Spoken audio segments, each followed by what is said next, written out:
Hi hello welcome to my ఇంటి రుచులు only vegetarian. ఈరోజు అందరికీ కూడా ఎంతో ఇష్టమైన రెసిపీ రేగోడియాలు. రేగోడియాలు అంటే ఎవరికి ఇష్టం ఉందో చెప్పండి. చిన్నతనంలో బాగా ఎంజాయ్ చేస్తూ తినేవాళ్ళం. ఇలా ఉత్తిన రేగుపళ్ళు ఉప్పు కారం వేసుకుని తిన్నా కూడా బాగుంటుంది. లేదంటే వడియాల్లాగా పెట్టుకుని మనం తింటే ఎక్కువ రోజులు స్టోర్ ఉంటుంది. అలాగే చాలా రోజుల పాటు ఎంజాయ్ చేస్తూ తినవచ్చు. ఇవి బయట కొనేదానికన్నా ఇలా ఇంట్లో అయితే కనుక మనం పర్ఫెక్ట్గా అన్నీ కూడా చెక్ చేస్తూ ఈజీగా ఈ వడియాలను ప్రిపేర్ చేసుకోవచ్చు. బయట అయితే మనకు ఇంత పర్ఫెక్ట్గా వడియాలు పెట్టరు, వాళ్ళు సరిగా చెక్ చేయకుండానే పెట్టేస్తారు. కానీ ఇలా ఇంట్లో పెట్టుకుంటే కనుక టేస్ట్ బాగుంటుంది, అలాగే మనకు హైజీనిక్గా కూడా ఉంటాయి. ఈ రేగు వడియాలని ఎలా పెట్టుకుందామో ఇక ప్రాసెస్లోకి వెళ్దాము. ముందుగా నేనైతే ఒక సేరు వరకు ఈ రేగుపళ్ళను తీసుకున్నాను.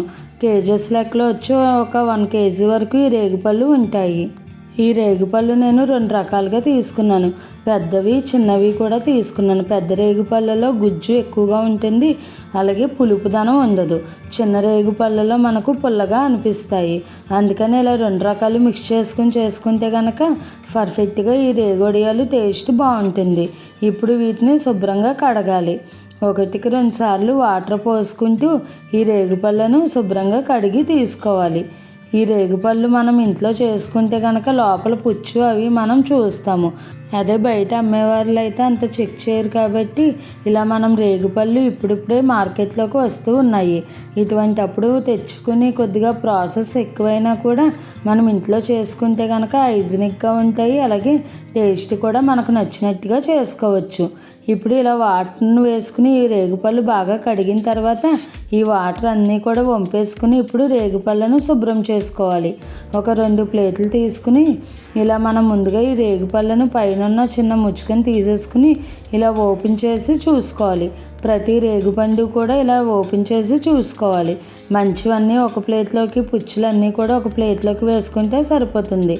ఇప్పుడిప్పుడే స్టార్టింగ్ స్టేజ్లో ఉన్నవి కాబట్టి ఎక్కువగా పుచ్చులు ఏమీ రాకుండా ఉన్నాయి. చూడండి, అన్నీ కూడా చాలా బాగా నీట్గా ఉన్నాయి.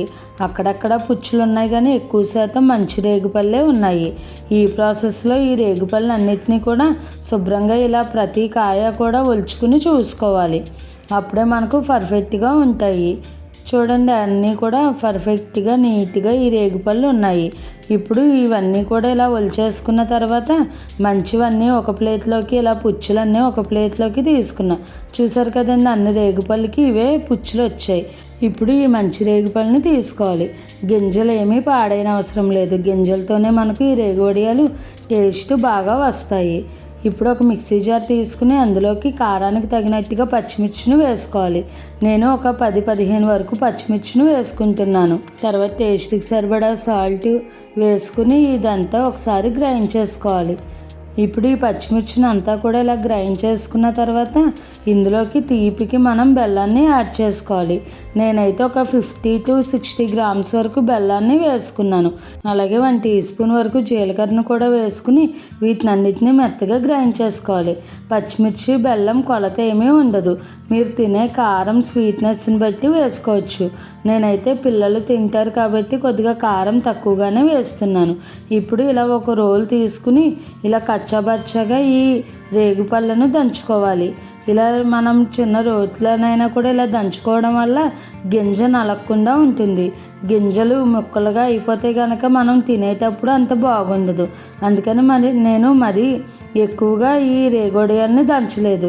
గింజల్ని గింజలాగానే ఉంచేసాను. అప్పుడే పిల్లలు తిన్నా మనం తిన్నా కూడా నోటికి ఇబ్బంది లేకుండా టేస్టీగా ఉంటుంది. కాబట్టి ఇలా రోట్లో వేసుకుంటే సరిపోతుంది. అదే ఒకవేళ రోలు అవైలబుల్గా లేకపోతే జస్ట్ మిక్సీ జార్లోకి వేసుకుని ఒక పల్స్ ఇచ్చుకుంటే సరిపోతుంది. ఎక్కువసేపు అవసరం లేదు. ఇప్పుడు ఇదంతా కూడా ఇలా దంచుకున్నప్పుడు ఈ పచ్చిమిర్చి బెల్లం పేస్ట్ని యాడ్ చేసుకుంటూ మొత్తాన్ని అంతా కూడా ఈ రేగొడియాల పేస్ట్ని ఇలా దంచుకోవాలి. ఈ రేగొడియాల ముద్దను మనం ఇష్టమైతే కనుక ఇలాగే తినేయచ్చు. ఇలా తిన్నా కూడా చాలా బాగుంటుంది, కానీ ఎక్కువ రోజులు స్టోర్ ఉండదు. ఇప్పుడు ఉప్పు కారం తీపి అన్నీ కూడా ఒకసారి టేస్ట్ చూసుకోవాలి. వేసుకున్నవన్నీ పర్ఫెక్ట్గా సరిపోయాయి. ఇప్పుడు వీటిని రేగొడియాల్లాగా పెట్టేసుకోవడమే. చూసారు కదండి, ఇది ఎక్కువ పని ఏమీ ఉండదు, కానీ రేగుపళ్ళుని శుభ్రం చేసుకోవడమే ఎక్కువ పని ఈ రేగువడియాలకి. అదొక్కటి చూసుకుంటే మనం పెట్టుకోవడం చాలా ఈజీ. ఇప్పుడు ఇలా ఎండలో ఒక కవర్ మీద ఈ రేగువడియాలని పెట్టేసుకోవడమే. ఇలా ఎండ ఎక్కువగా ఉన్నప్పుడు పెడితే కనుక మనకు ఒక 2 రోజుల్లో ఈ వడియాలు ఎండిపోతాయి. చూడండి, మనకు నచ్చిన సైజులో ఈ వడియాలని ఇలా కవర్ పైన పెట్టేసుకోవచ్చు. కవర్ మీద పెట్టుకుంటే కనుక మనం తీయడానికి కూడా చాలా ఈజీగా ఊడొచ్చేస్తాయి. నేనైతే కిందే మా గుమ్మం దగ్గరే పెట్టేశాను, ఎండ చాలా బాగుంటుందని. ఇప్పుడు ఇలా మనకు నచ్చిన సైజులో ఈ వడియాలన్నిటినీ కూడా పెట్టేసుకోవడమే. చూసారు కదండి ఎంత సింపుల్గా పెట్టేసుకోవచ్చో. అన్నీ కూడా కారం తీపి కూడా మీకు నచ్చినట్టుగా వేసుకుని ఈ వడియాల్ని ప్రిపేర్ చేసుకోవచ్చు.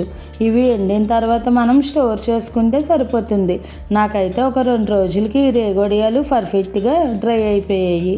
చూడండి, అన్నీ కూడా ఇలా పెట్టేసుకుని వీటిని బాగా ఎండబెట్టుకుంటే ఎంతో టేస్టీగా ఉండే రేగువడియాలు రెడీ అయిపోయినాయి.